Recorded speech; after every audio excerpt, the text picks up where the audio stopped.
when it comes to conspiracy theories, right? First of all, I don't like the term conspiracy theories because it's a way to dismiss somebody. Everything that you don't like, that mainstream U.S. media doesn't like, is a conspiracy theory, right? And conspiracies do happen. When there were no weapons of mass destruction in Iraq, but folks conspired to get us into that war. The country of the United States was founded by a conspiracy, right? The founding fathers got together and wrote a document and declared independence. It was a conspiracy.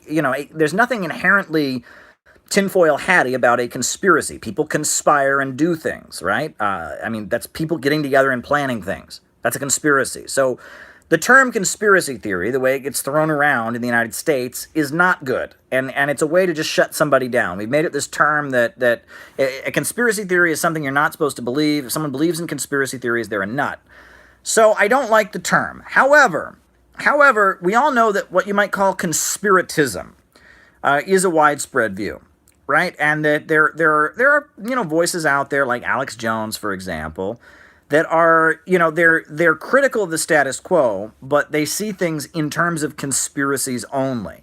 And I do want to criticize what you might call conspiratism, right? Conspiratism. Because this belief that it's all just a big conspiracy gets in the way of any progressive answer, right? And conspiratism and conspiratist views have been around forever. For example, Aleister Crowley, the occult guru that was big in London, in like the 20s and 30s, up into the 40s, he promoted a view. He said that the world was secretly ruled by the hidden church, right? And there was a secret hidden church, a secret church of people who had the Holy Grail, right? The Holy Grail. That was the legend of the Holy Grail, the Crusades, the Holy Grail, right? And that there was a hidden church of people who had the Holy Grail, and that they ruled the world. And his followers believed this. The world was ruled by the hidden church. But you can go back even further. The Illuminati, right? I'm sure you've all heard about the Illuminati, right? What was the Illuminati? Well, in Bavaria, in like the 1400s, there was a group of people who believed in science, right? And they questioned the rule of the Catholic Church. And they believed that they should move toward a more, democratic nation state. They were part of bringing down feudalism. There were groups like the Illuminati all over Europe. The Catholic Church would burn people at the stake for practicing alchemy or questioning. I mean, it was punishable by death to believe that the Earth was not the center of the universe. Right? To believe that the Earth revolves around the sun was punishable by death in a lot of cases, right? So there were a lot of conspirators. There were a lot of secret societies, like the Illuminati in Bavaria, for example, who conspired against the Catholic Church and conspired to promote science. And the Illuminati was one of those societies in Bavaria in the 1400s. And the Freemasons, right? They were Freemasons because they were bricklayers. It was a guild for bricklayers, masons, and that these kind of secret societies existed, and they were part of the bourgeoisie, the capitalist class, bringing down feudalism. And in order to do that, they had to organize in secret, and they had secret societies but that this notion that the world is now ruled by these secret societies is not accurate. Right? It really isn't. Now, are there groups within the ruling class who get together and conspire? Absolutely. Right? Who get together and plan things, who get together and talk about, different ideas. Of course there are.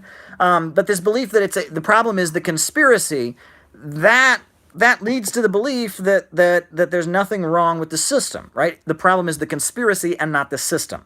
And there's nothing wrong with Western capitalism. It's just this conspiracy has taken it over, right? And some of these conspiracy theories, you get to the heart of, like, for example, the Illuminati, right? What did the Illuminati believe? They believed in, democracy, universal male suffrage, people should vote and elect their leaders. They believed in science. So are you saying, if you believe the Illuminati is the evil thing that rules the world today, are you saying that therefore we shouldn't have science? We shouldn't have universal male suffrage? It's starting to get a little bit silly. A lot of these conspiracy theories are, and again, I don't like the term conspiracy theory, but a lot of these conspiracy narratives, I will say, that talk about the Illuminati or the Freemasons and all of that, are things that were promoted by feudalism at the time that the Catholic Church was fighting against, against the rise of capitalism, right? The Illuminati, the belief that the Illuminati was the conspiracy, right? That was because the Illuminati was an anti-Catholic organization in Bavaria. And it existed in the 1400s among people who believed in science and people who opposed having a theocratic government in Bavaria in the 1400s.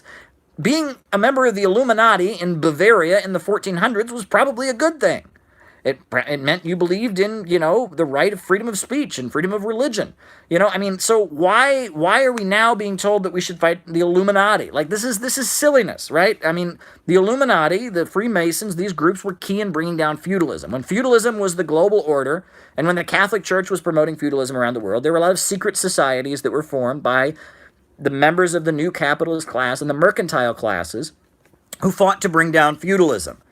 And that's not, it's not a thing anymore, right? I doubt the Illuminati exists still, but, Catholic conservatives who didn't believe in Marxism promoted, the belief that the Illuminati was still around. That was in the 1930s. Father Coughlin talked about the Illuminati, and that was a big thing among Roman Catholic anti-communists in the 20s and 30s, this belief that the Illuminati was still a thing.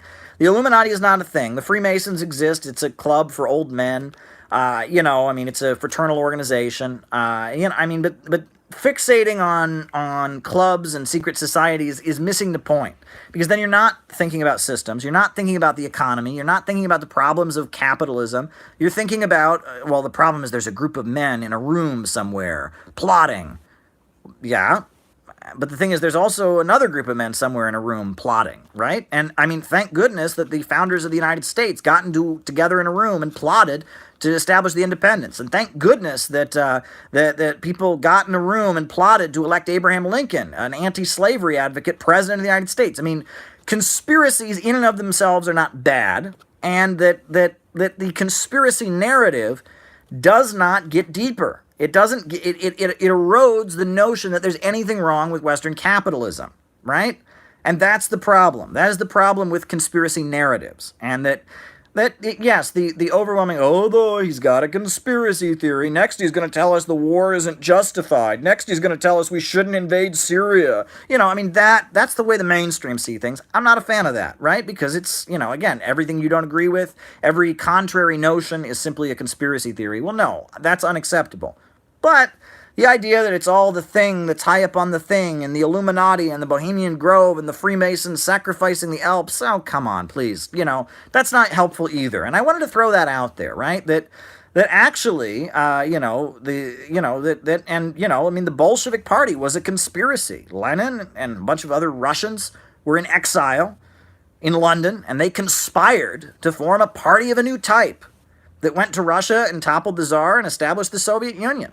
Right? It was a conspiracy. Right. And if you had been in Russia in 1903 and you just said, hey, there's this guy named Lenin, and he's living in London, and he and a bunch of other people are going to try to overthrow the government, people would have said, oh, you've got a conspiracy theory there. And they would be right. It was a conspiracy, and you had a theory about it. The whole narrative, everything about it is wrong. Conspiracy narratives are wrong because they don't dig deeper. They don't look into systemic problems. They just want to make everything a kind of a spy story, a Tom Clancy novel. So they're wrong on the one hand.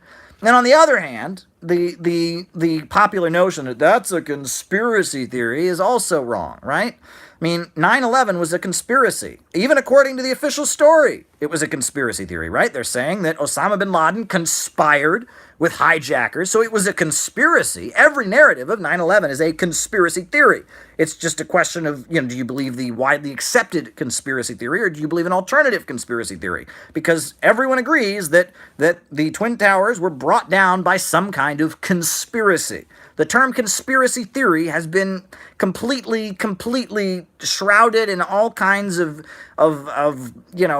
implications, right? That if you think people are conspiring, if you have a theory that people are conspiring, that is a conspiracy theory. So there you go. I've said my piece on conspiracy theories.